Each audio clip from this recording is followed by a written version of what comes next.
Thank you guys so much for being here. Really excited for this topic. Honestly, I think it's applicable to all of us in any business, even as vendors. I don't know if people realize all the time, a lot of the vendors in real estate, we sustain our business on hundreds of leads a year, because really to sustain our business, I think last year American Eagle Home Inspection did almost 600 inspections. To do that, we have to have at least twice that of agents who use us regularly. So we are in the same boat as you guys. So selfishly, I'm excited to hear about a lot of these topics as well, and maybe learn from some of them and get some new lead generation tactics. So pretty excited. So before we get started, I always like to thank all of our sponsors. So lunch today, thank you so much to Jason Sherbarth with Rocket Mortgage, Rodrigo with Vesta Property Management. They address all of your property management needs. He'll be speaking later, and I'll invite Jason up in a second to tell you guys about himself. But Rodrigo also has some handouts over there, so feel free to take advantage of those. I obviously am American Eagle Home Inspection. And then Dave will also be sharing with us, but he is Asheville Video Marketing, and he does all things video marketing and branding. So give a round of applause for all of our sponsors today. Thank you. So yes, first and foremost, who likes money? Who likes their clients to have money? Woo! Jason Sherbarth, Rocket Mortgage. Hey, so I'm Jason from Rocket. I'm the local Rocket guy. I live right here in Mills River. I've been down here for about 2.5 years. What I really want to say is just, first off, thank you guys for everything you guys do. You guys wear probably about 100 different hats, from dog sitters to babysitters to house showers, and you guys have a much harder job than I do. So first off, thank you for everything you guys do. My job as a lender really is to try to make your job easier on you, okay? And give less stress than more stress. So things that we do is we follow up with our clients consistently throughout the process. So if they kind of fall out, I'm not sure if you guys have ever had clients that maybe were super hot at first and they kind of slowed down. My job is to try to keep those clients engaged for a longer period of time, so that way they are still looking at houses and still engaged. We do that by helping with credit scores. We do that by following up, giving market updates, what's projected with the rates in the future, what's projected with housing values in the future. So we do a lot to try to keep the clients engaged, so that way they keep on looking for you. If anybody ever wants to grab a lunch, see how I might be able to help your business, let me know. But pretty much I want to learn more about lead generation as well. So thank you. And yeah, that's a good point. I always want to vouch for the vendors that I know and use personally. And Jason and I had explored some investment products with him probably a month and a half ago. Yeah. I think he's called me at least 3 times since as a follow-up. And it's really cool because they send an email telling you when they're going to call you, give you a call. So I can speak to that directly. So if you guys ever have trouble with follow-up, make sure your vendors are also supporting you in your follow-up. So I love that they do that. So thank you, Jason, for that. So yeah, so I'll speak really briefly about us. So we are American Eagle Home Inspection. Who knows what a home inspection is? Great, moving on. I'm sure if you've seen me speak, you've seen me do that before. There's nothing I can say in the next few minutes that's going to convince you to use me over somebody else. So I have a unique thing that I do. Most of you have probably seen it. I promise it's different every time. So if you could take out your phones, we're going to go to Instagram. If you don't have Instagram, Facebook, and even if you've seen me do this, or even if you already follow us, if you could just play along with me. So find us on Instagram, preferably. Like a post. Any post, the more random and obscure, the better. So go ahead and scroll all the way back and like a post. What that's going to do is going to put you in my news feed, and I will select someone at random. So like away. All right, I got 25 likes. First one, Mark Strayer. Congratulations. You have won the Yeti, or not the Yeti, the Stanley, excuse me. Awesome. Appreciate all your participation. And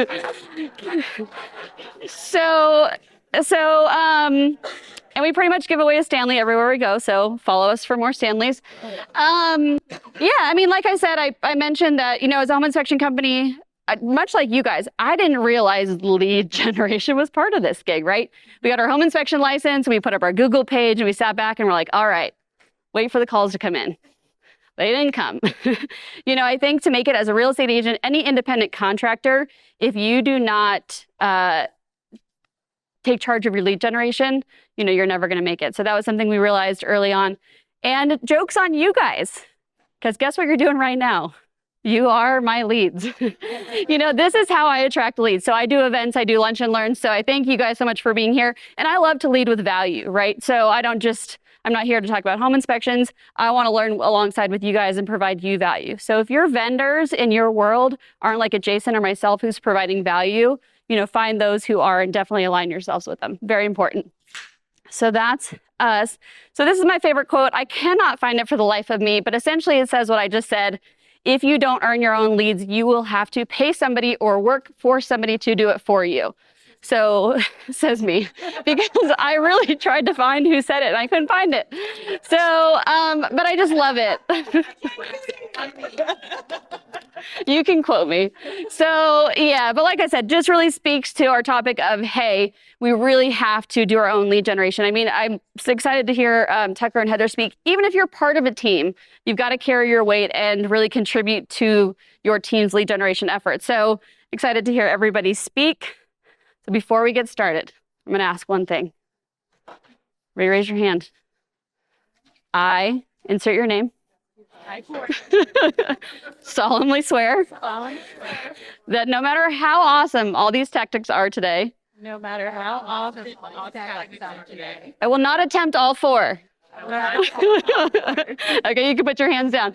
So I think that's also hard with lead generation tactics. You're chasing shiny objects and you're like, that's awesome. I'm going to start a YouTube channel and do AI and cold call people and circle prospect. No, you may not. You may pick one. I'm going to also ask every speaker to possibly speak to, if they can, how long they think you should do their particular technique for before you call it a day. So if you do choose to cold call or do anything like that, like can't do it for 2 weeks and give up, right? So important to talk about the time frames as well. So before we dig in, I'm going to invite up Dave with Asheville Video Marketing. Asheville Video Marketing is so much more than just video marketing. Dave has truly been, somewhat of a business coach and mentor. So excited to see what he has to share on video marketing. So take it away, Dave. Hey, thank you. I'm Dave. I do video marketing for personal brands. So I help people market themselves.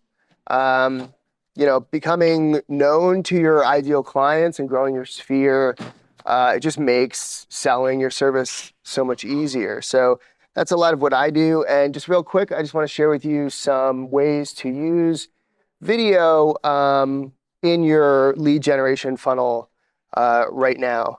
But first, I just want to pop this up there real quick. If you haven't read $100 Million Leads by Alex Hormozi, definitely recommend it. It's a great, kind of guide to lead generation on acquisition.com. His website has got a whole free course on the book. And, he says something that I try to bring to all of my consultations with clients who are interested in doing in video and stuff, which is that if you want to, grow your business, get more customers, get more leads, there's only 3 ways to do it. And that's to do more of what you're currently doing, do what you're currently doing better, or do something different. And for most people, most people I talk to who are interested in video, they want to start a YouTube channel, they want to start doing social media content, and they're not doing it currently. And most of the time it's way easier, you're going to get a way better return on your investment if you look at what you're doing that works already, and make sure that you've optimized that first before you go trying something totally new. Like those things, YouTube channel, social media, it works, but you might end up spending all these resources on something brand new and end up taking away from what you're already doing and find yourself in a tough situation. So I'm just going to share some ways that you can use video. Probably a couple of these you can implement into what you're already doing. So the first way that you can use video, I think, is the lowest hanging fruit, and I'll expand on this a little bit after, but it's just to have a video that introduces yourself to people who don't know you, right? Wherever somebody might come in contact with you online, just have a video. It doesn't have to be super, it could be low tech, just shot on your cell phone that just helps people understand who you are, why you do what you do, and why they should choose you over somebody else. Another way you can use videos to communicate info to people before appointments, before a buyer consultation or a listing appointment or something like that. There's a lot of things that you say in these meetings over and over, the same stuff, and you're going to have way more success in these meetings if they're doing most of the talking, right? So if it's focused on them, they're going to feel more like we had a great meeting. So as much of that stuff that you can put into a video and send to them beforehand, it's just going to make your meetings go a lot better. Tell past client stories. These are like testimonials. If you're meeting with somebody who's a lot like a client you've had in the past, you send them a testimonial of someone just like them that you've worked with. That's going to be really impactful for them. Or if they're referred to you, you can send a testimonial of the person who referred them. Video messages are great. Instead, if you're sending text to people, it takes a little bit more time to send a quick video message, but it's way more impactful, leaves a much better impression. And explaining the process. And this kind of goes with, info that you might send before an appointment, but all that stuff that people want to know, the frequently asked questions, you can make some quick and easy videos that break that down for people, put it in a little database, and just make it available to people to, because the more time they spend with you, watching you, the more they're going to feel like you're awesome and I want to work with you. So I don't know, I'm sure many of you have been tagged in a post like this. And what you probably do when somebody tags you is you'll I mean, you can see how many comments these types of posts get. You'll probably reply to the comment and say like, oh yeah, I'd love to work with you, reach out. Or maybe you'll be proactive and DM them with some pitch or something like that. So how much more impactful, how much more of an impression would you make if, you replied with a video about yourself? Or if, you gave this as an asset to your referral partners and people like that to post this instead of just posting a link to my name. So, I mean, again, these types of videos, they don't have to be crazy, intense. They can be just shoot it yourself or whatever. Although, if you want to really step it up and just blow their minds, these are one of the primary videos that we do. And when I have meetings with people and they're like, I want to do a YouTube channel, and we get back to the basics of like, what are you trying to do? What can we do that's simple? This is usually the first thing that we start with. And these are our brand videos. And a brand video just creates a powerful first impression. It makes choosing you a no-brainer for your ideal client. People who aren't your ideal clients, they might watch it and be like, no, but you don't want to talk to that person anyway, right?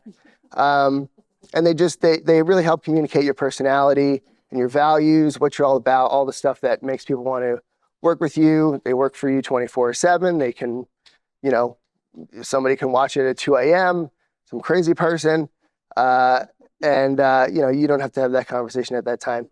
And you can use them in multiple ways. Put them on your website, your link tree, social media, put them in retargeting ads, in your email signature, send them to referrals. There's all kinds of ways that you can use these. And again, you can make them yourself, but my company, we make these videos, and we usually, the basic format of it is just an interview with you, and then we can add different things on, like footage of you popping a sign in the front yard, or shaking a hand really well, all that kind of stuff that just illustrates how good you are at what you do and who you are. And so right now, we have these as a process that we do. They're prepackaged, but we just started one just for real estate agents, real estate professionals, but primarily agents. And so we have an offer this month, 20% off if you book this month. And yeah, that's it. So if you scan the QR code, you can book a meeting with me to discuss it. Follow me on Asheville Video Marketing. Any of those types of videos that we talked about earlier, if you're curious about how can I create this stuff on my own, what's like some easy low-tech ways to do it, just reach out to me online. And thank you. Can you give that mic to Robin right there? Thank you, Dave. And you guys, at minimum, book a consultation with Dave. full disclosure, I have not yet paid him for his services, but I will be rebranding soon and utilizing him. He has given me so much business advice and can really help you with your marketing, regardless of if you decide to work with him or not, even though I think he's fantastic. And to his point, you guys have been in Real Estate Mastermind where someone says, I need a referral in Asheville, and we all just hope for the best. I almost want to message them, and I'm just like, who did you pick? Like, I just want to know, because we have all developed our tactics, but I think Corey and I talked about this one time. I had asked for someone in Nashville, I don't know, and they replied with the video, like a little sizzle reel. I was so impressed. It was just so well done. So I really do think it works, and I can say that from firsthand experience. So take advantage of Dave's services. But we are going to get rolling. So this is a little bit different. If you guys have been to my lunch and learns in the past, we usually just go straight into the panel. But I really thought for this topic, we needed the speakers to actually give you guys some tactics, right? So talk about some of the guts of what they do to really help you possibly implement these things. So each one is actually going to come up and speak and give you a little bit about their topic, about 10 minutes. So we'll go through all those and invite them up individually. And then we will invite them back up for questions and answers. So we're going to try and not do questions and answers when they're speaking, but we will invite them back up. So save your questions, get excited. I'm really excited to dig into all this. So first and foremost, Robin Mann. So not a lot of people in the room may know Miss the Robin Mann. She's actually an agent based out of Charlotte. I have seen her speak on stages that would blow us all away. So I feel I'm very lucky that she's coming here today to grace us with her presence to share about AI. And I don't know if she remembers this, but the Not Your Mama's Lead Gen, it was actually a topic that you had mentioned. So I was like, I love it. So please, everybody, join me. Welcome Robin Mann to talk about AI. I got to bring Andy too. Oh, you got your mic, right? I do have my mic. Okay. I do have my mic. Hi. Yes. Not Your Mom's Lead Gen is my favorite. Like I have Not Your Mom's CE classes and I have Not Your Mom's Lead Gen. So AI in real estate. Just a quick note on me. Robin Mann, been in the business 9 years. I've been with KW, Remax for 3 weeks, different KW. And then now no flack to Remax, just it was not a fit for me. And then with EXP for 4 years. And I do about 25 million as a solo agent. I do have a TC and I have an assistant. And I have a group that I support and that supports me. So I started my business in a city where I knew no one and utilized Facebook in order to build my business. I used Andy as well. This is Andy. Many of my clients know Andy, and Andy is, he's actually, when I posted today that I was coming here, one of my clients said, well, is Andy going to be up there with you? And I was like, well, I guess so. And he's like, well, that wasn't a question. That was a statement. I was like, you're exactly right. So this is not my AI stuff. This is just a topic. Oh, I forgot to start my phone. So I'd stay on time here. Okay, good. So this is just another way to stand out. Just pick something. It does not have to be Andy, but this actually goes back to one of my best friends that I grew up with. We used to hide Kermit the Frog. This is not my presentation, but I just want to tell you that, Andy. We used to hide Kermit the Frog in his mom's house. And like, it was our joke. And he'd be in the toilet, be in the freezer, be in your car, wherever. And that friend passed away. And when he passed away, I had gotten into real estate. And the year before, I had seen Andy. I wanted Andy. And I couldn't afford him. And then when my friend passed away, and then I got into real estate, I could afford it. So I went and bought Andy. So now I hide him in my listings as a little nod to my friend that I grew up with. And I run contests for people to find Andy. People know me for Andy. They send me other babies. I have all these creepy babies from all over. So this is Andy. So to pick something that's you, it could be that you hide a flip-flop in every house, or you put a pink ribbon somewhere and people have to find it. Whatever's you, that is a great way to like get engagement from folks, but also just to do something that's a cool nod. That's something important to you. Like if your mom loved pearls and she passed away, put pearls on every mantle or something, just whatever works for you. So total segue, my bad. We'll talk about that next time. All right, who's ever used a hammer? Okay, how about a plunger? All right, what do you call those things? Tools, exactly. AI is a tool. Did a plunger replace a plumber? No. Did a hammer replace a construction person? No. AI is not going to replace you, okay?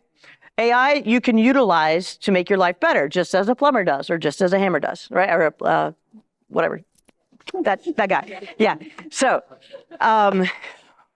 we're going to talk about how to use AI to make your life better.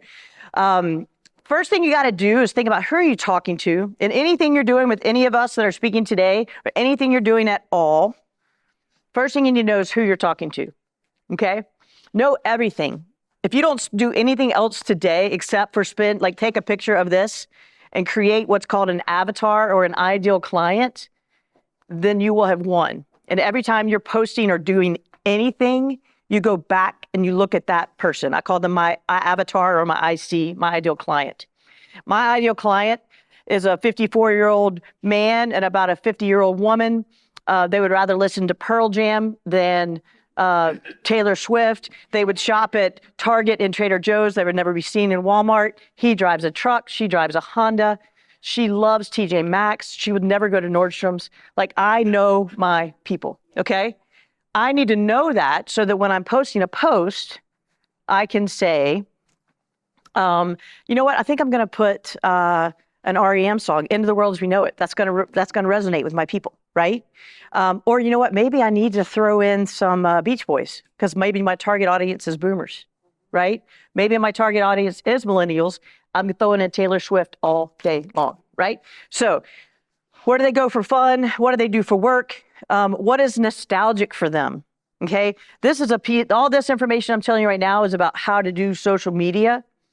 Whoever chewed Fruit Stripes gum? Okay, Fruit Stripe, right, for 3 seconds. It was great. It smells so good. They're discontinuing Fruit Stripes gum, right? I know, I did the same thing. I was like, oh, go buy a case of it. It's a giveaway. That is a phenomenal giveaway if your audience is Gen X. We love Fruit Stripe gum, okay? So go back to nostalgia. Utilize those things. The biggest thing about social media is the first word. What is that first word? Social. Okay, so I forgot your name. Corey. Corey. All right, Corey, I'm going to ask you a question. Okay. How are you doing today? Okay. That is how a lot of us do social media, right? We go, vomit all over this sweet, beautiful woman, and then we acknowledge it in no way, right? So if someone goes, my dog died, don't go, right? Oh my gosh, they just told you their dog died. Give them some love. Send them a personal note. Pick up the phone, right? It's social. If you give, they will give, right? So, social media. That is the biggest piece. Stop the real estate vomit. If you please do not ever again post, here's my new listing, and spam it all over every Facebook page or Instagram page or TikTok page or LinkedIn page, you would make my world happy. Okay? They can find that crap on Zillow, right? Tell the story. Why is that home important to your client, right? Think about that before you post. Make it authentic. I like to say that I am AI because I am an authentic influencer, right? I also use artificial intelligence to do my job. So just on this, you talking to me? That's Robert De Niro. Draw a picture. When you get ready to post, use this picture as your guide, okay? Say, is Mark and Amy, are they going to relate to this? Because if they're not, I need to tweak it, right? All right, that's the social piece. All right, here's some AI stuff. How many minutes I got? 3.5. Woo-hoo! Girl, we ain't gonna get it. Okay, just take a picture, read that later. Benefits of AI. So the biggest thing about AI is that you can do it, it makes you more efficient, okay? What would normally take you an hour could take you 3 minutes, all right? Here are some simple things you can create. You could do a monthly content calendar. Now, here's how to make it a win for your clients. Send a note out to all your clients. Have it be a video, like my cool man Dave said, that says, do you have a business I can support? Right? And then you say, you know what? I have a monthly content calendar I can send to you every month. And it provides you with prompts, what to say every day on social media to your people. AI can create that for you in like 4.2 seconds. Okay? I'll tell you how to do that in a minute if you don't know. Also, annual marketing campaign. If you don't have one, literally, and I'll tell you how to do it, go into ChatGPT is the one I like. It's the easiest one for me. And say, I'd like an annual marketing campaign. Include these things, okay?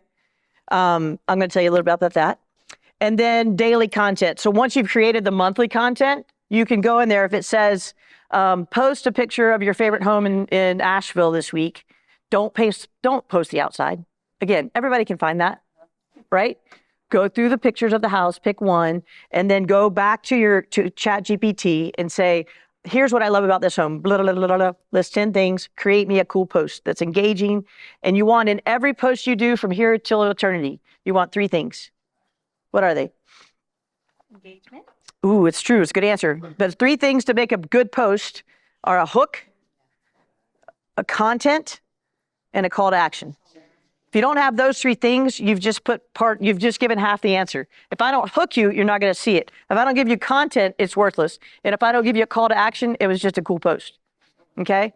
Every single time, you need a call to action. The call to action could just be, tell me your opinion. Call me if you want some more information. Give me a number from 1 to 10 on why you think that's a great idea. Always have a call to action. And then the follow-up to that, if you're a Gary Vee fan, is to, if they engage, you engage. So if I said to you, I asked her how she was, she told me, and I just sat there. That's kind of not cool, right? I would normally just engage. That would be proper social protocol, right? Oh, well, that's great. Well, how is your mom? Okay. So it's the exact same thing. We're missing that piece. People are like, I hate social media. Oh, no, you don't. You just aren't using it right. I have my group that I built with social media has 18,000 moms in it. And during the formula shortage, that group made the news because we were sharing formula stories because they were helping each other. It's a beautiful thing. All the lost dogs are found because of social media. Like it's a great thing. All right, here's some details about AI. Prompt Genie is a prompt generator, okay? Right now, if I wanted to speak to a German person, I could probably do it. I took German in high school. It wouldn't be great, okay? We'd get there. If I found someone in the room that knows German and I can tell them what I want to say and they can tell them in a better way, they're going to get the answer better, right? That is what Prompt Genie does. $7 a month. It speaks the same language as ChatGPT.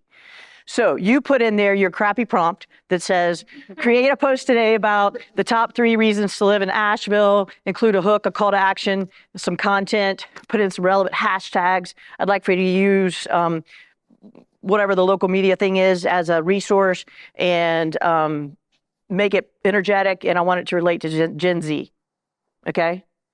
It's going to take that crappy prompt. It's going to spit out this beautiful thing that you then just copy and paste, and you put it into ChatGPT. And then ChatGPT makes what you want, okay? Note on ChatGPT, 3.5 is free. It is absolutely fine to use unless you need current information, okay? If you need current information, upgrade to the 4. It's $20 a month. It's current through April of 23, and it will create images. I have a cool little avatar that I created. You can make avatars of your people's pets, of your people, and like send them to them as fun. This is a super fun way to engage with people. You can create your listing descriptions, like right in there. Create it as a movie scene from the movie Top Gun, okay? Or from Steel Magnolias. This is a Southern Charm home. I want you to create me a listing description and include these 12 things and make it like Sweet Magnolias. It'll spit out the coolest stuff. Now, you have to edit it because we get 48 characters or whatever, right? Or however many characters we get. Okay, take a picture of this. If you want to use AI, this is a way you can make a 7-day social media calendar. Footnote on the world. Actually, I think you might get all these if you go to my thing in a minute. I'll show you. But if you want a 7-day social media calendar, don't do a 30-day, okay? It freaks out. It does like 14 days and it's like, I'm done. It's tired, okay? So do a 7-day once a week, okay? Here are the keys on how to do it, all right? So before you do anything, just write down the specifics. Narrow it down to a particular aspect. So the context, provide relevant background information, like that you live in Asheville, North Carolina, or you want this relating to Western North Carolina. You want this relating to Saluda, wherever you want it to be. Your desired detail level. You want it brief, you want it in depth, use keywords. So Have it relate to the foothills. Have it relate to the hiking areas of the area. Like, be specific or be wide. State the format or type of response you're seeking. Like, what kind of output are you wanting? Are you wanting questions? Are you wanting statements? Are you wanting stats? Are you wanting research? Are you wanting facts? Tell it what you want. Constraints. Mention any specific requirements or limitations. What's a requirement we have in real estate? Everybody knows it. What? Yes, but like if you're going to do a post and you, Nope. Keep going. Who said it? Yes, sir. Fair housing. So say in there, everything you post needs to hold. If you're doing this for realtors, if you're doing it for humans, but you still need to do it for fair housing for humans, because you can't say I only want this home is only open to people of color, right? No, can't do that, right? So that would be a relevant constraint. You could say follow NAR guidelines, right? Clarifications. Don't ask. Okay, so it spits it out, and you're like, I don't understand that. Copy and paste and say, explain this, make this more in depth. Okay. Provide examples. If you love top 10 lists, if you love top 3 lists, if you love things to say about Asheville that make you happy, reasons not to move to Asheville, all those things, give them examples. Use clear language and your tone. I always like to say, be very positive, be very energetic, because that's who I am, right? If that's not you, say be solid and calm and reassuring and come from confidence. Whatever it is, you are you know? Okay, so that's just some tips on if I were creating a social media calendar with ChatGPT, I'd go into Prompt Genie, I'd type all these things. I would keep in mind Mark and Amy, and then they would spit out stuff. Then on day one, when it says, do a video reel from the local coffee shop and talk about that you're taking that to the listing that you're getting ready to show and that you love that coffee shop, I'm going to take it and say, okay, do that in the version of Friends, the TV show, because I know that my generation watches Friends, and they're going to talk about Smelly Cat, right? I love that y'all knew that. That's so good. So, relevance. When you put the little thing up, my new listing, scroll, scroll, scroll. When you put the new house up and it's the kitchen and you use ChatGPT 4 to have Ross and Phoebe sitting in the kitchen, somebody's going to be like, or you got Andy sitting in the kitchen. Somebody's going to look, right? What are you doing to make yourself stand out and be authentic? Here are other ways to use AI. Seller and buyer scripts. You're going on a listing appointment. It's difficult. It is the husband wants to sell, the wife doesn't. The house is beat up. It's in a neighborhood that won't sell. Whatever. All the criteria. Put the difficult situation into the ChatGPT and say, create me a script that's going to make these sellers list with me today. And then read it and learn it and use it. Newsletters.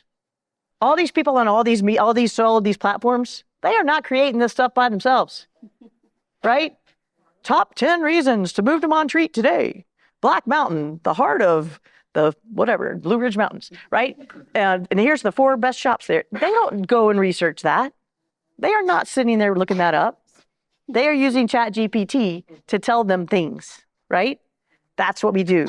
Social media calendar, provide it to your clients. Unique value proposition, that's a UVP. Okay, guys, if you don't have this in your world in 2024, in the real estate climate that we are in, if you walk into the elevator and Oprah is standing there and she says to you, I want to buy 12 homes in the Asheville area before the end of 2024, if you can't tell her why she should choose you, what are you doing with your life? Right? Tell her. I mean, that could happen. Oprah travels. She likes mountains. So go in there, put your information in about you, basically write a bio for yourself and say, sum this up in 30 minutes in a cheerleader tone or whatever you want. You want it to sound like Al Capone. I was going to cuss, but I didn't. You kidding me? Talk to my little friend unless you pick me today, right? Like, go with your unique value proposition. Follow-up plans. You're like, I don't know what to do. Robin, you told me I needed to talk to 20 people today, put them on my database, set a task, and follow up. I don't know what the hell to do to follow up. How do I follow up? Okay? Chat GPT. I met this client today. How do I follow up? Give me a timeline. Give me a 5-week follow-up plan. Right? Okay. Those are ideas on how to use AI. And if you're not using it and playing, I promise you, it's so much fun. You love it, right? It's so much fun. And you don't even have to do it. Just challenge yourself. Say, you know what? I'm going to go into ChatGPT once a day, put in something, and just see what the heck it spits out. Right? And that'd be super fun to see. I am on all the social medias. If you like anything I said today, I'd love for you to especially follow my YouTube because I'm getting that up and running. I have a call every single day, Monday through Friday, 9:15 to 9:45 a.m. Eastern. It's live on a Zoom that you can get from there, or you can watch me. It's live on TikTok and live on Instagram. All we do is talk real estate. It's not about brokerages. I don't recruit. Nobody on there recruits. You're welcome to be there. We have lenders there. We don't have an inspector there, so come on. And we talk real estate. The first 15 minutes are celebrations because we don't celebrate ourselves enough. All we do is talk about the bad things, okay? 15 minutes celebrations, and then we go into 15 minutes of knowledge. And some days it's like an accountability thing, an affirmation thing, and some days it's hardcore. Why have you not gone to a school and done a staff appreciation lunch yet? Okay? So it is, the purpose of it is lead gen and accountability. So I know I went over my time. Thank you so very much. I was not going to stop you. There's no I don't even know how long it went, but thanks. Thanks for letting me be here. And if we ever want to do it again, let me know. Yeah. Thank you. Thank you, Robin. And so I'm going to make this plug. There is additional food. There's no way I'm going to stop her. I'm not going to stop any of the other speakers as well. I think you guys all agree we're here for a reason. So let's get the knowledge. So if you need to refuel at any time, feel free to grab some more food. But thank you, Robin. That was fantastic. All right. So next up, I'm going to welcome up Tucker and Heather. They are part of the Johnson Property Group holding down the corner of the room over there. They are going to talk to us all about ISAs and appointment setting. I think for me personally, this one is very intimidating. You know, it takes a lot to hire on additional personnel and utilize them properly. So excited to dig in with them. So go ahead and mic yourself. Oh, thank you. Thank you. Yeah. And take away Tucker and Heather. Thank you. Hello. How's it going? You know, you guys are looking a little dehydrated, so I come up with like a really fun game for us. Every time we're a group of realtors, right? Every time someone walks out the door to go talk on their phone and pace on the other side of that glass, we all just take a drink. How about that? We're gonna get hydrated today. All right. I'm Tucker. I'm one of the lead agents on Johnson Property Group, and this is Heather, our lead ISA. Nice to meet you guys. I'm Heather. Just so y'all know, hold on, before I do this, how many people in here have an ISA or know what an ISA is? How many people don't know what an ISA is? Okay, so an ISA is an inside sales agent. She is not a licensed agent, but she does make calls for us and set appointments for us. This is also Heather's first speaking event, so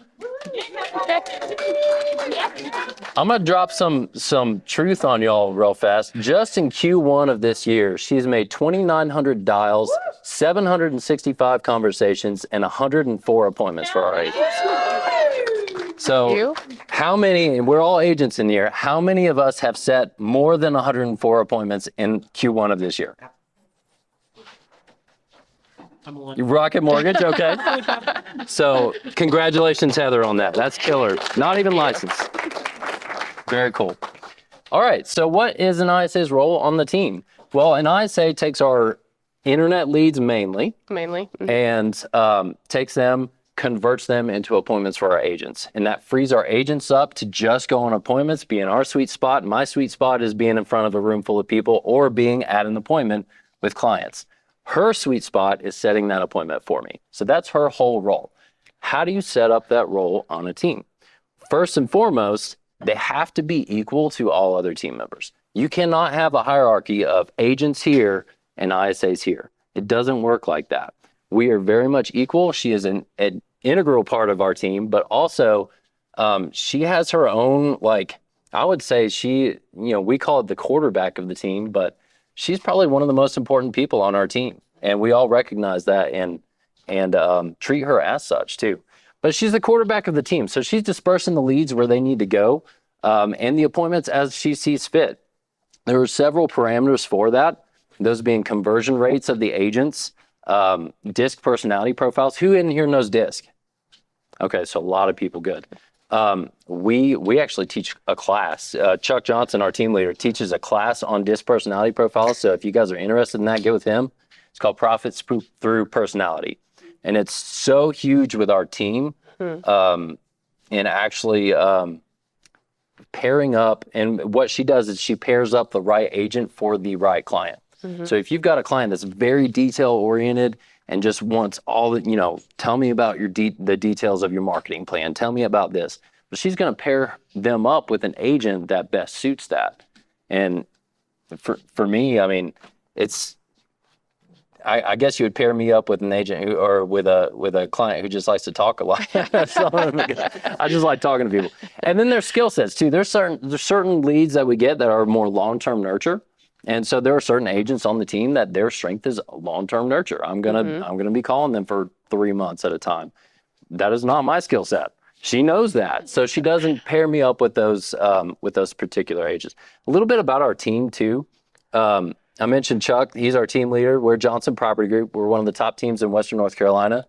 Year to date, this is one of our. This is actually a record year for us. We have 10 agents on the team now. We've just hired a couple. Peyton's one of them. She's a new agent on our team. Just hired a couple of new agents, but we've got 10 agents on our team.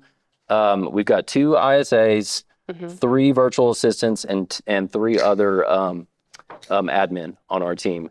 Year to date, we're at 63 million closed and pending. So a lot of that is due to Heather in part. Our ISAs are an integral part of our scripting. Every single morning, we will sit down as a team and go through what we call intentional conversations. And it's basically script practice. What to say to clients, when to say it. And Heather is actually the lead of those conversations too. So she is one of the best scripted agents on the team.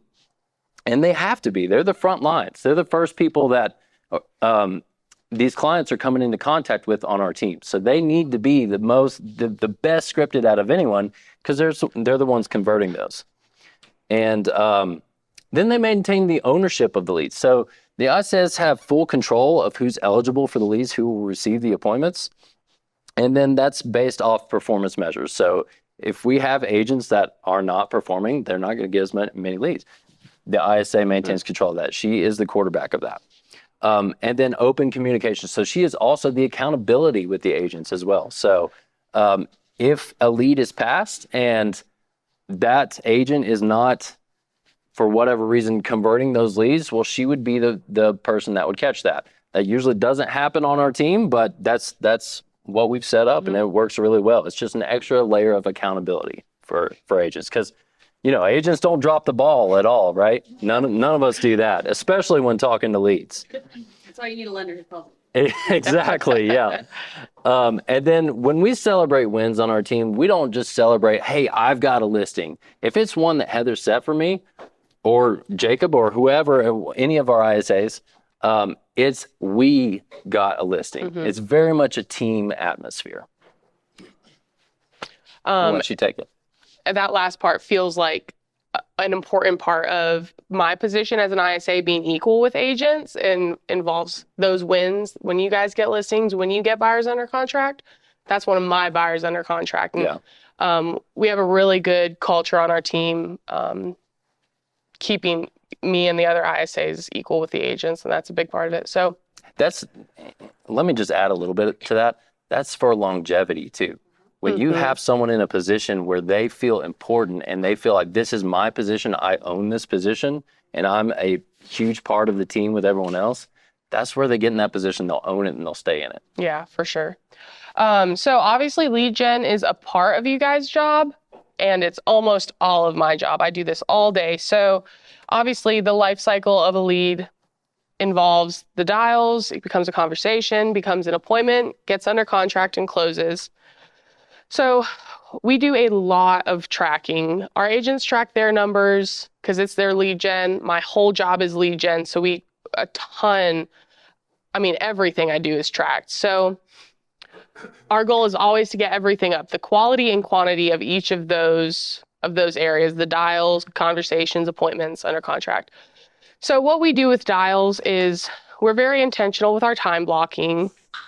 If you make a plan for who you're going to call during a certain amount of time, and number two, looking at a specific part of time, me and the other ISA both have a digital clock in front of us, so you can break down your goal and to make it like an achievable small goal. Like, I'm going to make 20 appointments in the next hour. I'm going to make 10 calls or not 20 appointments, 20 calls in the next hour.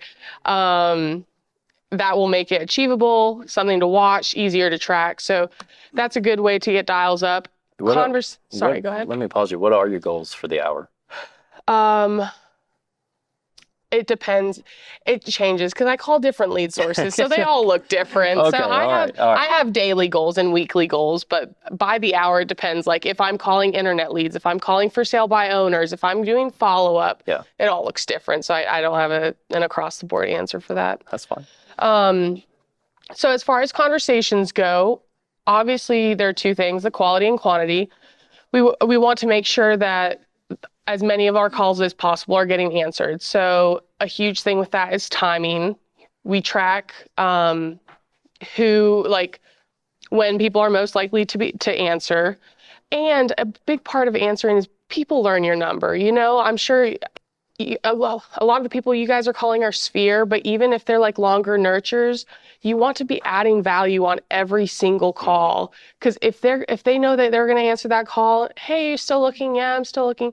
Hey, you ready to sell yet? No. They can only have that conversation so many times. So I'm very intentional with adding value on every single call, whether it's market updates or, hey, I saw this listing, made me think of you, just want to see how everything's going. Or, hey, I know you had, your kid's graduation was coming up.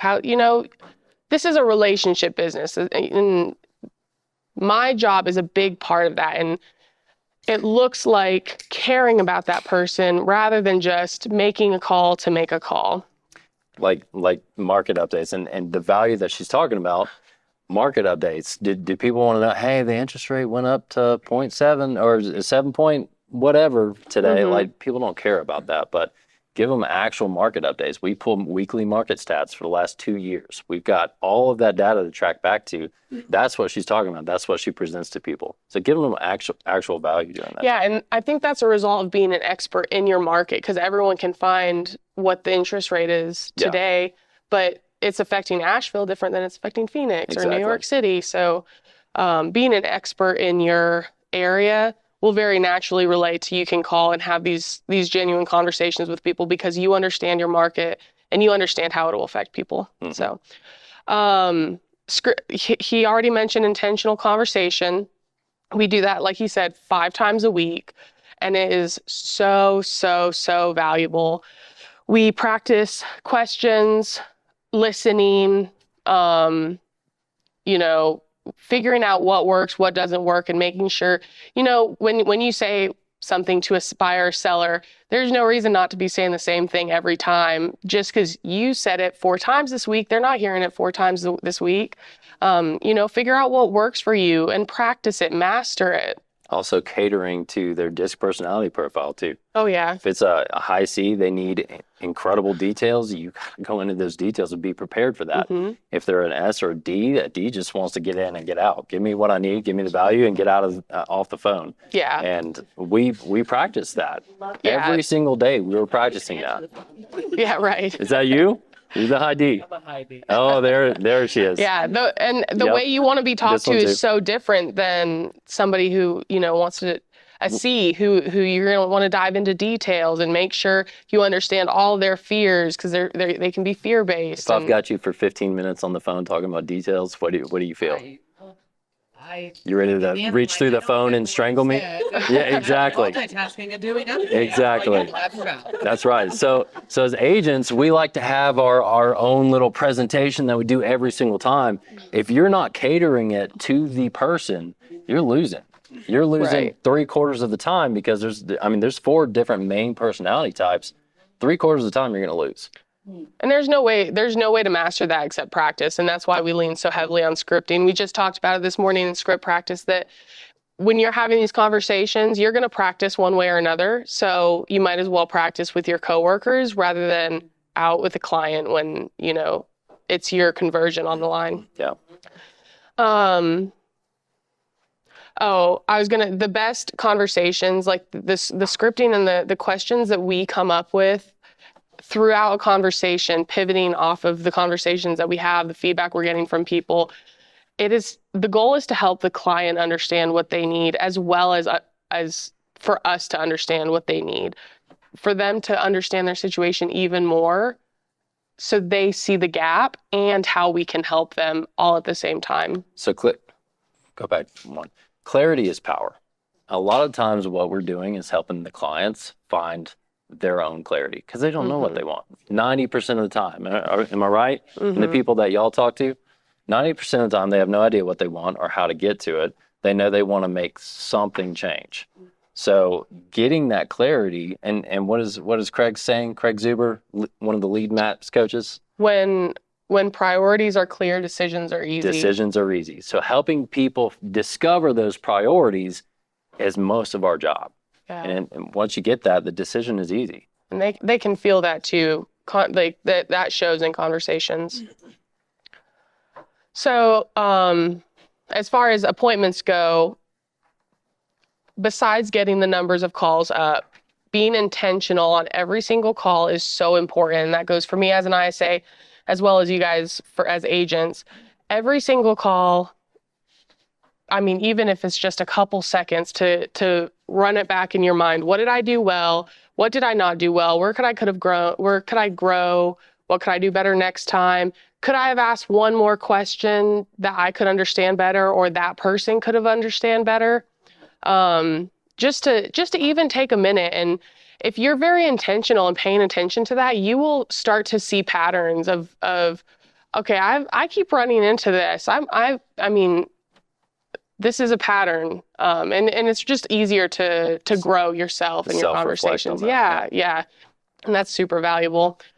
And then, of course, a big part of my role, like Tucker touched on before, was accountability with the agent and staying in that contract throughout, and even after closing.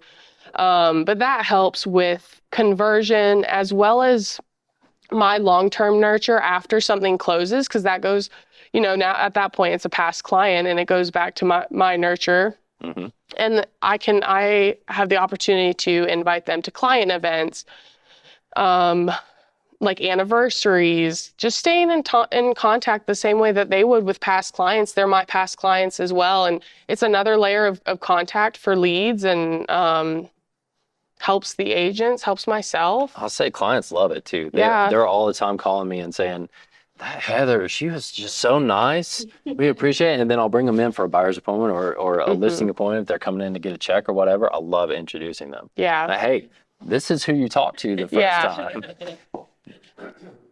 That's pretty much what I went over. So. And then, we've already done that. So, that's basically it. I want to share one story too. Let's talk about your first month that you joined. She joined. Anyone KW in here? Not KWP. Not a whole lot. Wow. Does anyone know what Bold is? Yes. Okay, so everyone knows what Bold is. She joined, and I think it was her first week that she went straight into Bold. It was a couple weeks after. Yeah. And we actually gave her a challenge. She didn't even have a computer that really worked. A good one, yeah. So we had to let her borrow a computer. The team, I love the culture of our team too. We gave her the challenge of how many appointments was it? In 1 week. 15 appointments in her first week, and we would buy her a new MacBook. And 3 weeks before this, I was an X-ray tech at Party Hospital. Knew nothing about anything.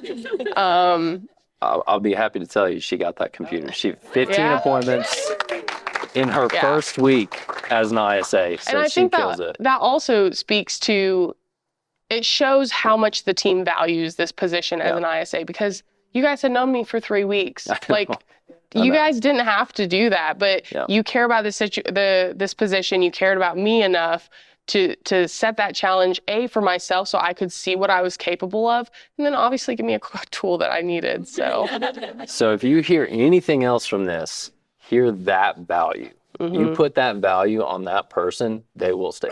Yeah, for sure. Thanks, Jess. Oh, yeah. Thank you. Oh, Mike. Thank you.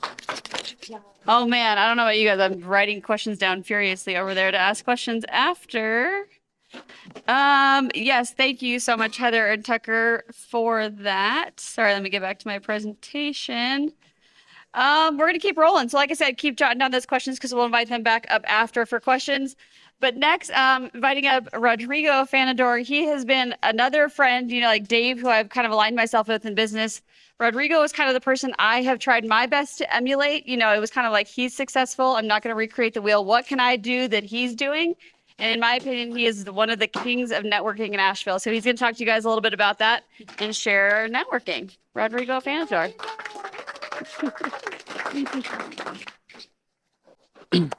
All right, so 10 minutes. We'll try to do 1 point a minute here really quickly. Yeah, so I got into real estate in 2012, and one of the first events I went to is when I got introduced to the concept of networking. And it has been very pivotal for me as far as just getting connected. And I don't know so much on the agent side. My background in real estate is mostly on the investor side as far as buying rentals or doing flips, but a lot happens that's very relationship based. There's a lot of handshake deals. There's just a lot of verbal agreements that you make with people, and you show up and you just assume that people are going to do what they're going to say. When I got my license, it was a little bit of a shock of how much paperwork there is to do everything. And it's the reason I got out of that very quickly as far as doing listings. So 10 thoughts. Consistency over everything. If you're going to show up once, it's not going to do you any good. Especially if you're getting started, you have to show up to the same meetings over and over and over. And so that's the one thing that's the most important thing in my opinion, especially when you're getting started. It's easy to be forgotten, but if you have an event or a group that you want to be part of, then the easiest way to be remembered is to be like, the pebble in the shoe that never goes away. And that's a positive thing when it comes to networking, because you do want to be remembered. You want people to recognize and know why you're there and what you're about. So what are the 3 W's? Who, when, and where. So who do you want to network with? When do you want to do it? And where do you want to be? As you guys know, there's probably like a networking event that you can attend as an agent every day of the week in Asheville. 3 times a day. 3 times a day. So what are you there for, right? Who do you want to be speaking to? What time of the days do you want to work? Do you want to go to? And what locations are you open to? In the same way that you would have an avatar to who your client is, you do want to have some sort of avatar for what your networking events need to look like. We would call it a buy box as far as something you're looking to buy, right? You want to know what you're looking for and what sort of community you want to be part of. Know your elevator pitch. Somebody asks you, oh, nice to meet you. What do you do? Do you have the same answer every time? Are you consistent in what you're saying? It makes it a lot easier for other people to introduce you to people that they know if 10 people know that, hey, Rodrigo has a property management company, right? And that takes a while. When I started the property management company, it took a little bit of time for that transition before being somebody who's in real estate from wholesaling to property management. And then have 2 to 3 great questions you can always use. Anybody familiar with that awkward lull that can happen in a conversation when you've just met somebody and you're like, I know what you do. We talked about the weather. Where do we go from here, right? So I always say is like, just know what a couple of questions that you're working on. One of my favorite ones is like, hey, what's a problem that you're working on that you're excited to solve? That's like a really nice open-ended question. You know what they're looking for. If you know somebody who can solve the problem or you've got a tool, then you can make an easy value play to add to that person. All right. So volunteer when you can. Again, if you see a community you want to be part of, the best way to get known and to be part of it is to volunteer. If you have a need and you're going to a certain networking event, then volunteer so you can build the experience that you're looking for, especially if it's a community that's offering value to you in return. So for example, if you've been coming to Kimmy's events and you've been enjoying it, I'm sure she would not mind if there's a little bit of help in setting things up. It'd be an easy way to get plugged in, to get exposure, and you're definitely going to get remembered. Sniper versus shotgun networking. So this is a little bit of a personal thing that I always kind of swing through depending on the events you go through. Are you going to an event because there's a specific individual or two individuals that you're looking to connect with? Or are you just hoping to go out and kind of get your name out there in general? I don't think that there's a right or wrong approach, but I think it's wrong to not have an approach, right? You want to show up with intention to the events that you're going to. So are you, like, if you're going to meet with one person, you need to make sure that you're spending the time, getting close to them, having the conversation, looking for the right moment to quote unquote pounce at the opportunity. Give freely without expectations. There's a caveat on that. Remember that whatever you give is an extension of who you are. And so on that one is introductions. Has somebody ever made an introduction to you that you wish they wouldn't have? I know it's happened. You're like, man, I don't know why Johnny introduced me to Susie. Like, why did they think that this would be helpful? And so just remember, right? If you're making an introduction to you, the person that you're making the introduction for is a representation of yourself. So if you're like, hey, I can introduce you to John, make sure that John's going to be a good, face for who you are. Not too different from a referral partner, right? Be the host. Kimmy's doing this. I do this. I've done this for a long time as much as possible, is create your own networking event. I don't think that size should be a massive consideration. Just the practice of bringing people together, even if it's 5, 10 people, 3 people in your house, at a coffee shop or anything like that, makes a big difference. You want to have the ability to gather people. It's an important thing. And it also gives you a platform, right? It's a lot easier for Kimmy to have 4 of us up here talking about a certain topic because there's an audience in front of us versus Kimmy being like, hey, can I meet with the 4 of you guys over coffee to talk about lead generating? There's one that is, going both ways, one not so much. So it just depends. All right. Networking for brand versus for leads. Quick question. Who thinks that this is a networking event? Really? Why would it be a networking event? Just somebody, shout it out. I network everywhere. So you network nowhere. Is what I would argue. I would say, right, like, is this not more of an educational experience, right? I'm not thinking there's a lot of time that you're meeting new people or having a lot of deep conversations, right? So this, for me, and for Jason, it's definitely a networking opportunity, right? This, for me, is a brand opportunity. I'm not trying to connect with any one person. This is a shotgun approach, right? I've got the opportunity to get out in front of a lot of people.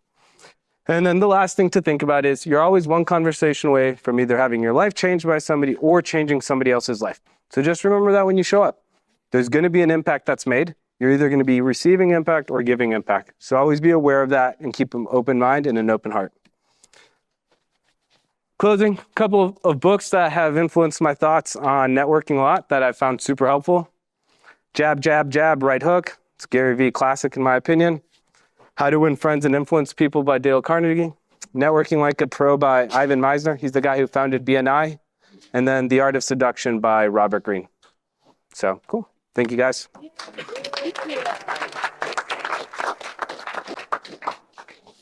about you guys, but I'm slightly regretting my decision to make everyone only do 10 minutes. We're probably going to now do like a follow-up series and we'll give everyone their own speaking engagement. So this has been fantastic. Thank you, Rodrigo.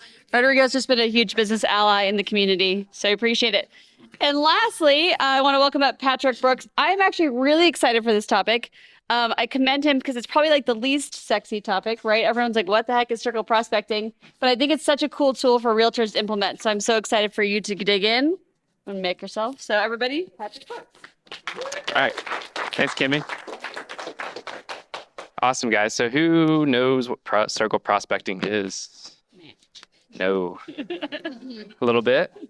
So I like to think of it as, so first of all, I'm a newfound Christian. So I think of a lot of the things in business as things that I consider things in my faith. So I really enjoy to be able to look at this as kind of harvesting your crops, sowing seeds and harvesting crops, because essentially that's what circle prospecting is. What you're doing is essentially you are contacting people who say you have a new listing. Well, that listing has neighbors. So you're contacting basically those neighbors and you're talking to them about your listing. You're sharing information about the market, obviously why you priced the home the way you did, and then also give them some tips and pointers in case they want to get into the market later on. But more importantly, you're sowing that seed and you're essentially getting them at least piquing their interest as far as like if they've been considering selling or not. So just remember that it takes time to reap your harvest. Once you plant your seeds, obviously you continue to sow your seeds consistently in each season. In real estate, like many other things, you never bear the harvest in the same season that you planted the seeds. So just keep in mind that whenever you are doing this, don't expect someone immediately to be like, yeah, I'm selling my house. I would love for you to be my agent. Come by tomorrow. Great. I'll see you then. It doesn't work out that way. It's just not that easy. You know, Tucker mentioned the fact that like he doesn't like the long game. He likes it nice and short, direct. Someone who wants what they want and they want it now. That's cool. But a lot of the times, you know, people either are preparing financing, you know, for bigger purchases. Some people barely have any money, so a lot of it's like in the saving game and the building up to that moment. And a lot of the times, people are, you know, downsizing, or they're losing their hugest asset, where they raise their kids, or you know, where they, you know, whatever the case may be, whatever emotional attachment they have to that house. That's kind of where circle prospecting, I think, comes into a very powerful position, because you're not coming from a position of like salesman, you're coming from a position of consultant. So instead of coming to them and saying like, hey, you know, I saw that you had this house for 20 plus years, isn't it time to sell? No, you come to them with a basically saying like, hey, we would love to be able to offer you some information about the market, information about moving companies that we work with, or anything like that, and basically take the pressure off of them actually working with you on selling their home, or the thought of them selling their home, and just remind them about, you know, kind of what position they would be if they were to sell. So a lot of it's preparation. So can anyone tell me what the number one barrier we face with like future prospects is? What's that? Follow up. That's I mean, that's good. But the biggest thing is obviously just like the emotional resistance to be able to like commit to a person, to an idea of selling their home, to be an idea of buying another property as like an investment. That emotional resistance is probably the hardest thing that we face, because it's not with us. It's not anything that we can change. It's directly with that person. So that person you have to feel and connect with in a certain way to be able to get them over or through that emotional resistance. And by switching the focus of selling a solution, switching the focus of selling a solution to circle prospecting, you're no longer selling yourself or your service. Rather, you're offering valuable information about the call to action of asking them for that business. So it's the beautiful thing about real estate without the pressure. So everyone doesn't like making cold. I would assume most people don't like making cold calls. Except for Heather and Jason. And that's something that I outsource. I have an ISA who handles all of my cold calls. But this is something I like because this is warm. The effectiveness of circle prospecting is a lot more warm, because you're not coming to that person and having this weird moment where you're like, I want to work with you. You have no idea who I am, but here I am. And you're presenting yourself in a way that where you're giving the value. So you're saying, hey, I have this great house coming on the market. It's actually your neighbor's home. We're pricing at this. We have this, and this going on. We have an open house at this time. We'd love to have you out an hour earlier beforehand, give you a private viewing. Whatever the case may be, offer them value. And then if the conversation goes well, obviously, use it as time to get an opt-in, get their information, say like, hey, we send out these biweekly reports for market reports, or, these quarterly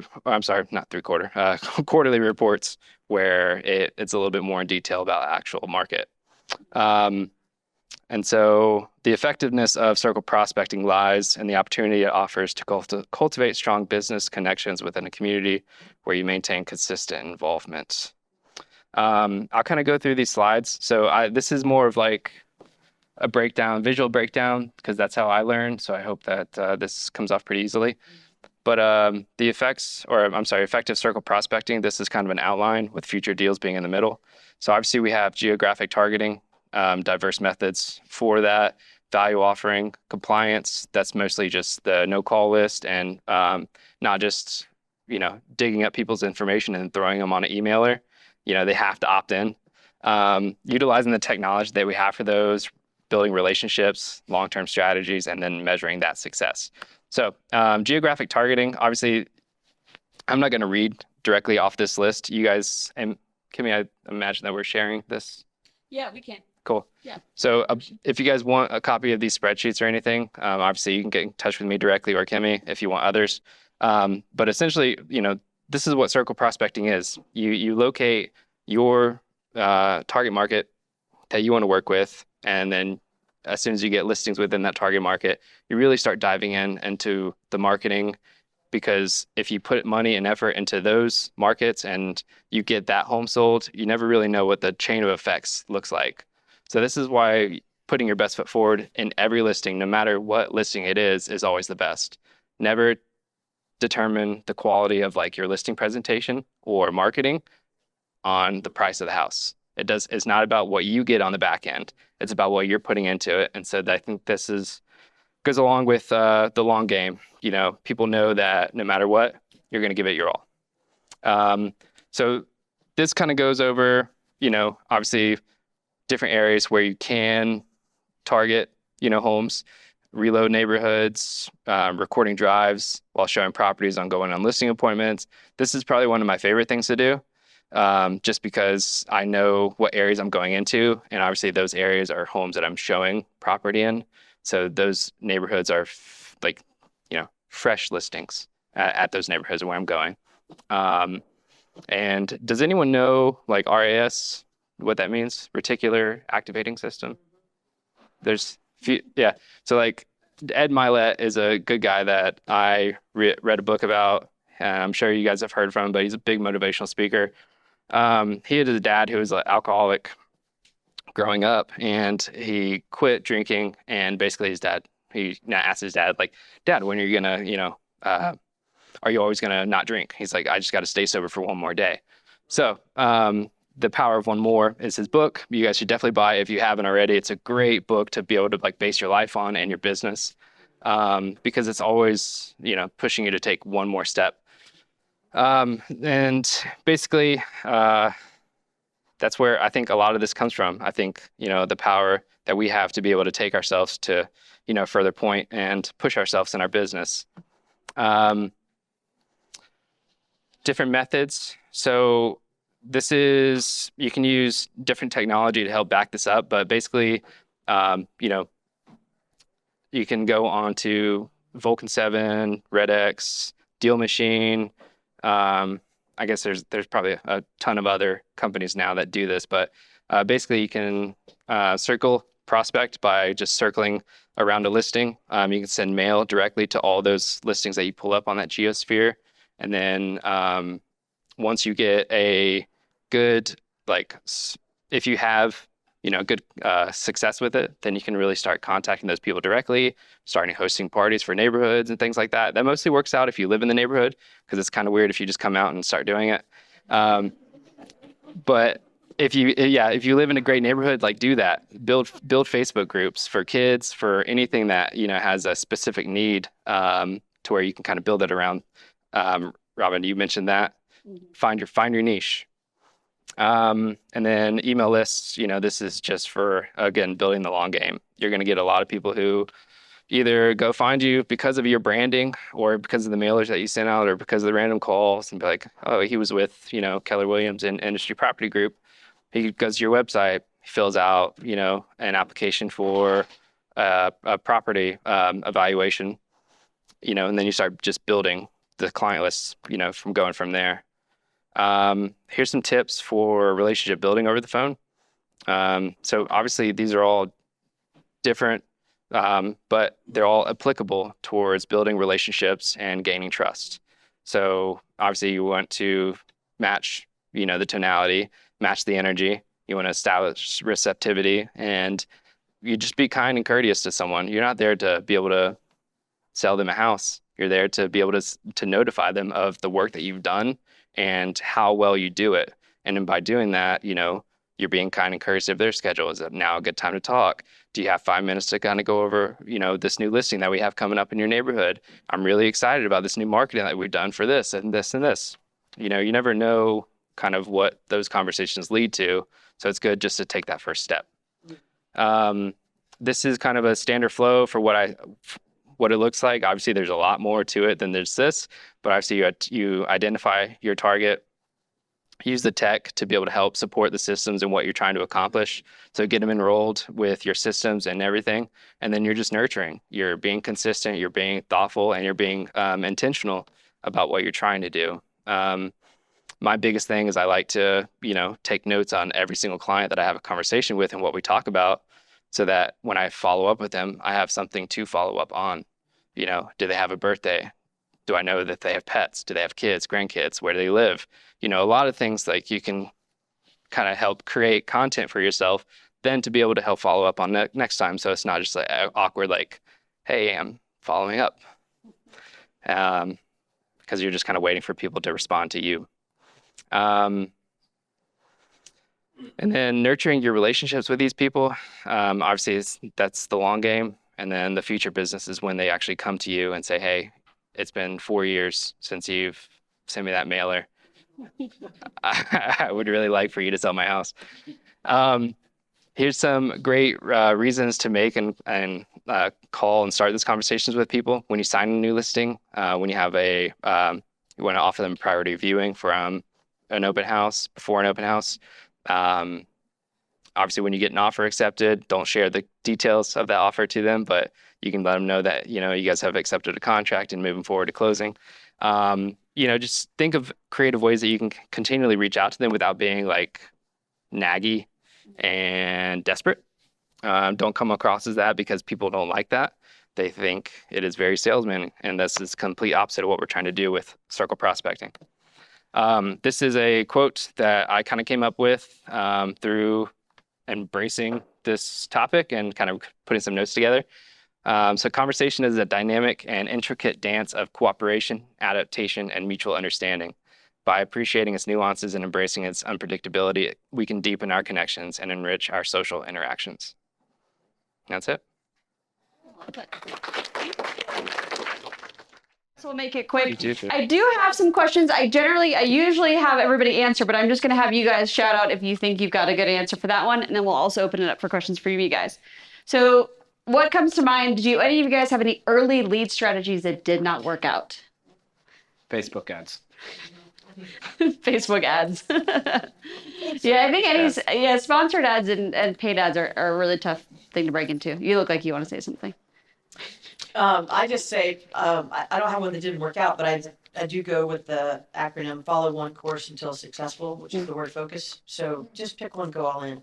Don't, even if you think it's failing, like if he, and you may have, but if he did the Facebook ads and he did it like 4 times, he's like, well, this sucks. But maybe if he did it for 4 years, he'd be like, freaking rock star, that's lead gen thing.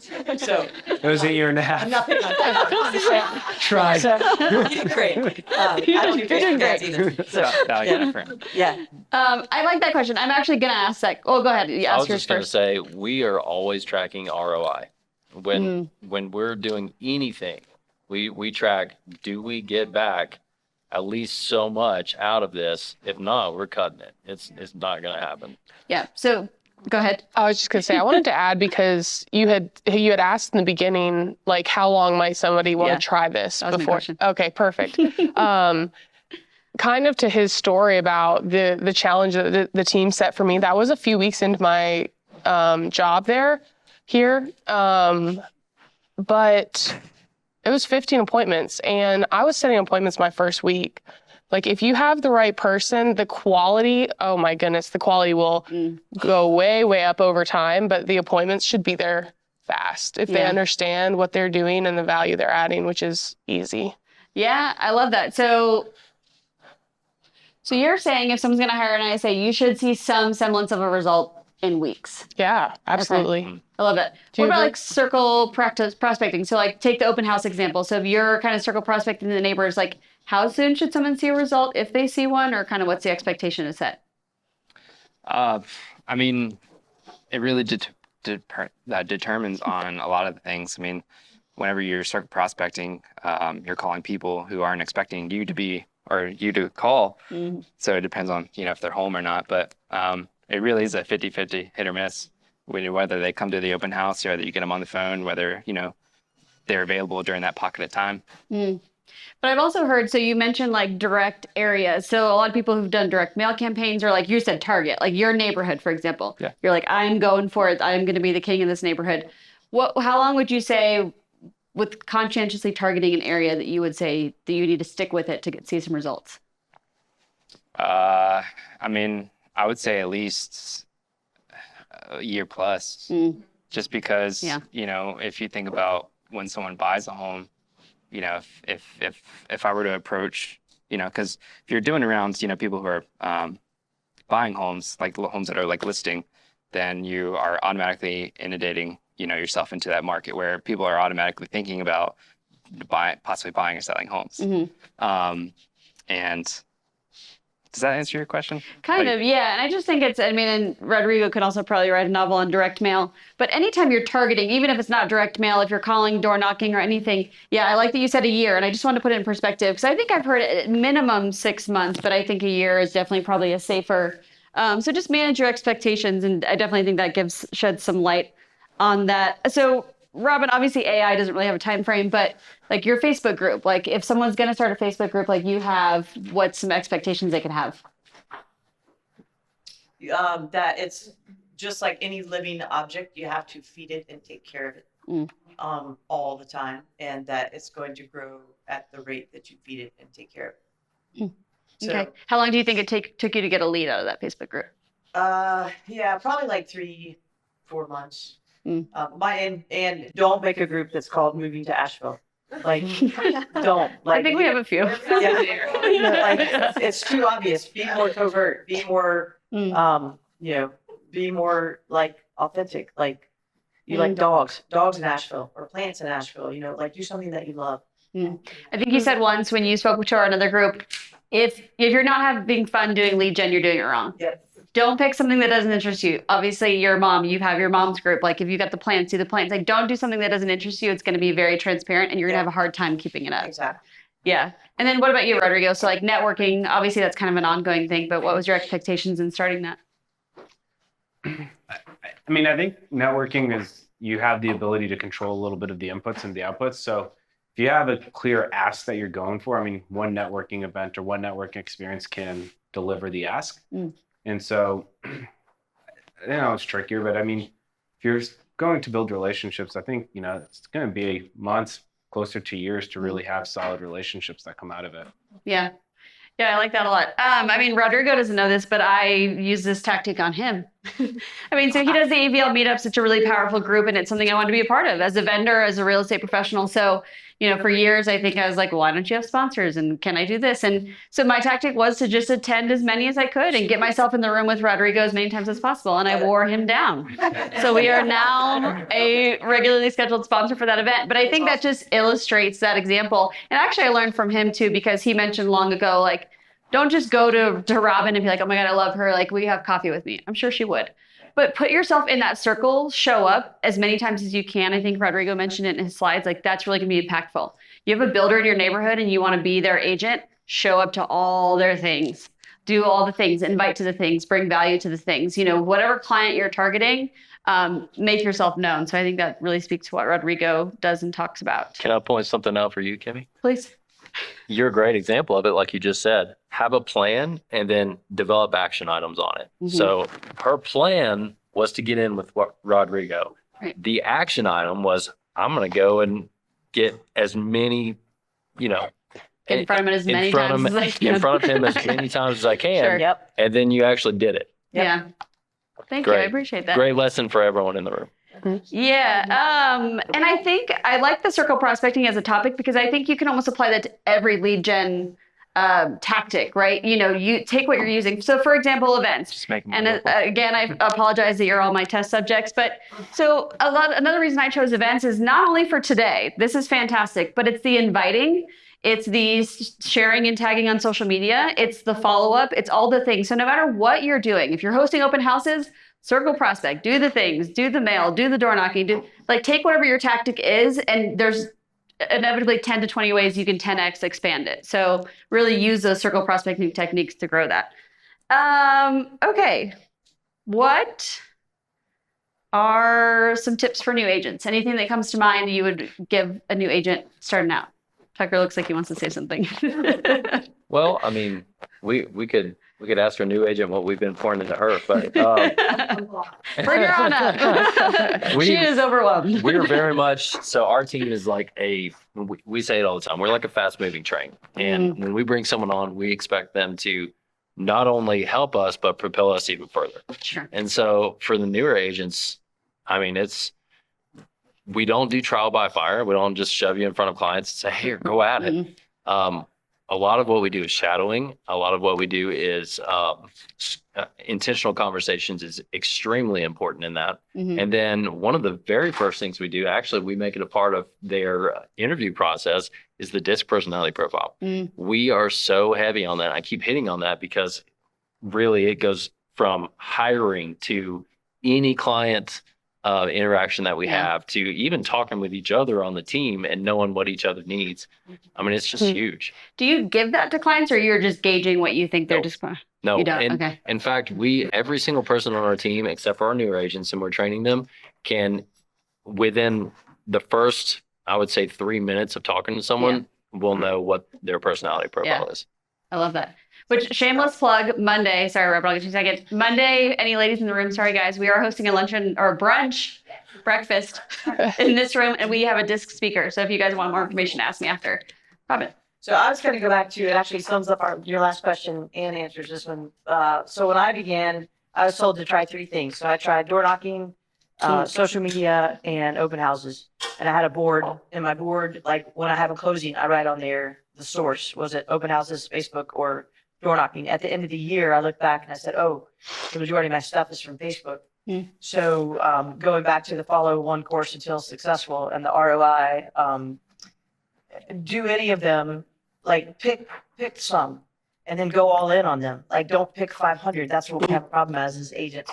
Well, I tried this, I tried that. Well, yeah, you tried it and you tried it twice. Like try it hard for, months. Like it's your job. Like put that 40 hours that you put it in at 8 to 5, 9 to 5, put it into learning Facebook or learning door knocking or learning circle prospect. Don't just kind of half it. Like go all in and then assess. Yeah, that worked, but give it time. Like you got to give it. I gave it a full year on all 3 of those, and then I love door knocking, but it wasn't where I was making my money. So yeah, it's not as high scale as, or it's not as scalable as Facebook groups. Yeah. I love that. Okay, I have 2 more questions I want to ask, and then I'll open it up. Has the current climate of the NAR settlements and whatnot changed any of your strategies at all? has the NAR thing changed strategies? Yeah, changed your strategies. We were talking. Yeah, dare you. Anybody? I would say, Yeah. I would say no, because a lot of what we were doing already was kind of already, it's geared us for success on that anyways. We were already having intentional conversations based around commissions long before NAR brought it up. Yeah. So Yeah. for us personally, I would say not really. Hasn't changed much, and we've had a record year. Yeah. Yeah, that's awesome. Anybody else? I would say it has changed it, yes, because I've always had the conversations, but like I had a seller this week, after the listing appointment, she's like, is this percentage, cut in half, or is this, we're paying the whole thing? I was like, well, we have a choice. Like we can cut it in half. I think we're cutting our pool in half essentially as well. Totally your choice. So like just educating them. You could 1,000% do that. It may negatively affect us. So I'm just giving them the full information. And I have had it on a listing appointment recently. People asked about it. And we had just the heart-to-heart in-depth, because they are, at least the last 5 listing appointments I've had, it's been brought up. And so I've just educated them. Like what the mainstream media said is not true. Yeah. Here's the truth. And we don't even know if it's coming into effect. And if it does, I still feel buyer's agents are going to get paid. There's too many brokerages that rely on buyer's agents getting paid for that to be cut. Somebody somewhere way above my pay grade to go figure it out. So I agree. Yes, I've had more conversations, but they've been very positive. Cool. I like that. Okay, one last question, and I will ask everybody. We'll go down the line. So, Rodrigo, any new lead gen strategies you are considering? We're going to be messing around with like affiliate marketing style. So for the property management thing, we're opening up this referral program so everybody knows you can go referrals. But what we're trying to do is kind of follow the affiliate model as far as we get referrals from agents, then we put them into, depending how many referrals we get for the property management, then they get placed into different pools for different raffles.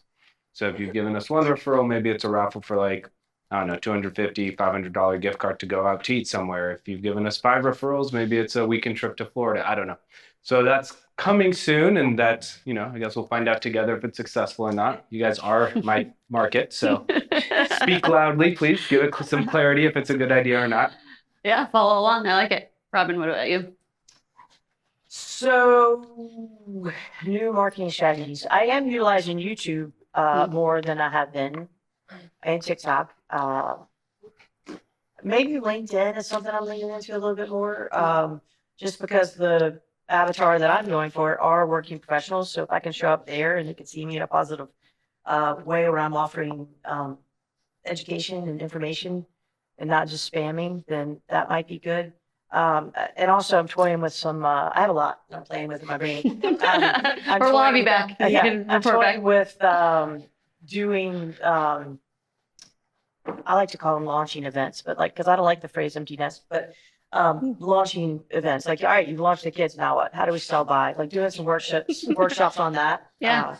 Because people are very confused about, or even what do you do with your equity? So doing either workshops in person or workshops, Zooms. What do you do with this equity? Like if it's sitting there. Fair. Why are we not investing? Why are we not paying off our credit cards? And yeah, I got a lot of things for you.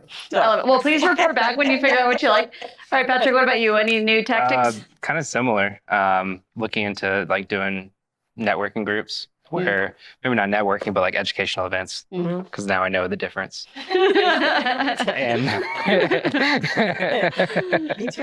and help educating people on either leaving the nest and things like that, and how to adjust and best practices, I guess, from a real estate perspective. Yeah, I love that. Yep. Heather, a question for you. So obviously you're in a position and you probably don't innovate too much, but like what's working for you lately? Like you said, you kind of got to figure out different seasons, maybe like different scripts, like what's working for you now, or what are you thinking you're going to try out? I mean, I wouldn't say anything that has, completely changed the game. We lean heavily on for sale by owners and expireds, past clients, our events, our sphere, stuff like that. The team gives us a lot of tools for events and past client nurture and stuff like that, and sphere nurture. Yeah, I love that. Cool.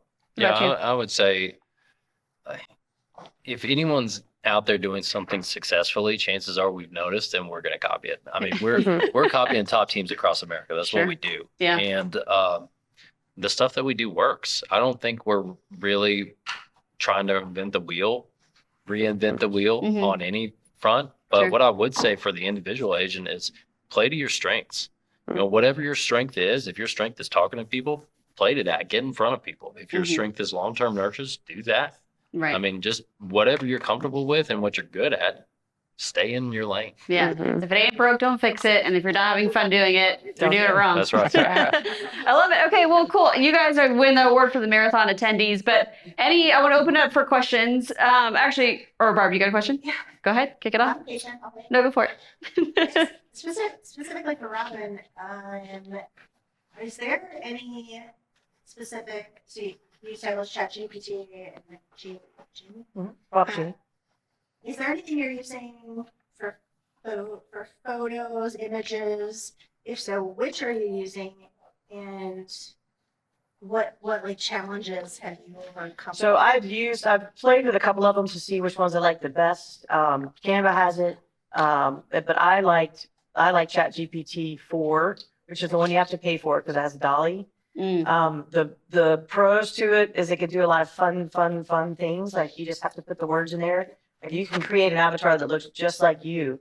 You just have to describe yourself. Like I have a platinum blonde mohawk, and and you have to say like I'm chubby more than skinny, or I'm muscular. Like you have to describe yourself. I have a round face. I have all the things. My neck is medium length. Like go ahead and write all the descriptions. It'll create you. So so it can do really fun things. We created I have an assistant, and she created Valentine's Day cards of people's dogs by through ChatGPT, through Dolly. Like we created their little dog and sent them a send out card with their picture of their little dog avatar.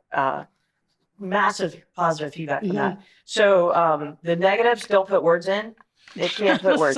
It can't do words. If like I had one, I wanted me leaning against an R, and it had me leaning against like some, I don't know, some Hindu symbol. I didn't know what it was. I like Hindu, but it doesn't do fingers well, and you'll have like 12 fingers. Yeah, so you can crop. You can crop. Yeah, so broader or very specific, but letters, it can't do letters. Like if you want it to say coming soon, it's gonna not say that. Yeah. Yeah. And pro tip on the dog one, someone said to send out card, not only like an avatar, but actually a dog. Because who's going to throw away a picture of their pet or their kid? Exactly. Nobody. So Exactly. you are there to stay. Exactly. So I love that. ChatGPT 4 is called, it's $20 a month, and then Dolly is the one. You can do it on Canva as well. I've heard people love that. And then Jasper, I believe, has one. And I'm sure there's a gazillion others. Those are just the ones Yeah.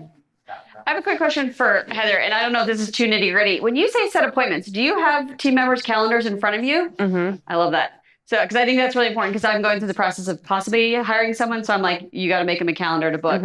And then you mentioned a lot of like personality matching with passing leads. How do you guys make sure it stays fair? Well, there's a lot that goes into it. Like Tucker mentioned, conversion rates. We have metrics to make sure that they're working the leads that they currently have in our CRM, that they're, like inputting their calls and their conversations, that they're calling people enough, that the people that they have are under contract, that they're holding their one-on-one accountability meetings. There's honestly a lot. Okay. And I will say this, sometimes it's not fair. That's what I was about to say. The best agents That's get the tough. best leads. I mean, Heather's income is depending on that lead getting closed. Is she going to True. pass it to an agent that she knows may not be able to close that lead? No. Yeah. Okay, question for you both. I don't know if who wants to chime in. What do you credit for finding Heather, or what would you say, Heather, would you say to find, like if you had to place an ad for someone like yourself? What would you credit to finding me? I'm very good at recruiting people. Okay. So I actually worked in X-ray with Heather. Yeah, for a long time, and then she came through as a student into the X-ray department. So I knew Heather. Yeah. And we were actively searching for that position. I'm like, you know what? What we search for is someone who matches us culturally. If they match us culturally and they're a good fit for the team, we'll then see, okay, do they have the right personality and fit for the job? Yeah. It's that first always. They've got to be a good fit culturally with the team because we're like a family. Sure. And then she happened to be interested in the job and a good fit, and we had discussions and brought her on, and it's been just crazy ever since. That's what I was gonna say is culture and goals aligning is so important for keeping someone, because it's a numbers game. If you call enough people, you will get an appointment. They find you though. Like, do I put an ad on LinkedIn? So he's saying he knew her from a previous job. Yeah, so Yeah. he knew me, and where do they find her? Yeah. Yeah, but I'm saying, like, where could we find you? Like, where, like, I'm gonna call Johnson Property Group and I'll find her. well, I'm actually looking. So kidding, Joe. No, I think that's a great question. Let's go get It's hard to X-rays. find- It's hard to find the people. I mean, I agree. Yeah. Because I'm hiring, locally for growth type stuff, and I agree. Like I put ads on Indeed, I've asked on Facebook, I've asked for referrals. It's tough. So it's been our experience, obviously, between Tucker and I, and I've heard it from other ISAs at other events, that a lot of people lean heavily on pulling from Sphere. Like, who do you know that would be a good fit? Yeah. Who do you know that would be looking for a position like this that has a similar culture, stuff like that? Missing persons report, that kind of thing. Yeah. Missing persons report. Yeah, we do. Well, I mean, we'll put it out ads, missing person. Oh, I get it. I was like, Yeah, what? Looking for this person on our team. Yeah. Got it. That makes a lot of sense. Anyone else have one? not literally. We'll take one last question. This is for, I guess, Tucker. It sounds like primarily with your prospects, you're calling BizBuzz and expires, in addition to like your Sphere and past clients. Me? Yeah. And internet leads a lot. I was just saying, it's probably actually, 70% internet. Yeah, yeah. Okay, So- already, Yeah, and that's not Zillow leads. We don't do anything with Zillow, just so you know. I heard that went downhill. I'm passionate about not working with Zillow. So. I was wondering. Can we make that into a t-shirt? are you indiscriminately calling every new FISBO, or are you like picking and choosing? This looks like it could be. In FISBO specifically, Yeah. I'm calling all of them. Yeah, for sure. I'm following up discriminately, like you're saying, like, oh, like we had a great conversation, we had a great connection. I'm going to follow up sooner, or this person's obviously going to need some time. I'm setting appointments for the agents for buyer previews, stuff like that. So you're saying the same thing to every FISBO because you're calling it without even looking at the property photos. Correct. Details. Yeah. Mm-hmm. Good Do you want to question. give a glimpse into what you say, or is that too nitty-gritty? What we say to FISBOs? Yeah. I mean, just are they willing to work with us? Where they're at in that process, and just going into you know, where gauging them, because you can have a FISBO that's they're not going to work with an agent, period. Oh, for sure. And a lot of them are that way, and so that's Majority, I would it's say. very difficult. And people like that are easy to find early on. Like I mentioned before, it's all about making a relationship. So we practice this, and I feel like I'm very good now at making a relationship with people, so I can gauge my connection with them, and figure out what they need. Like, can I add value? Are they gonna, oh, well, what do you think about this? Or like, what do you guys see in the market? Stuff like that. Like, it's just creating relationships. Right. All right. Well, I will share everyone's information with them so they can reach out to you guys and vice versa. I'm sure they would all be willing to chat with you separately. And we are at 1:30, so I really appreciate all your guys' time. Please give them a round of applause. You guys hold on for 1 second. Say cheese.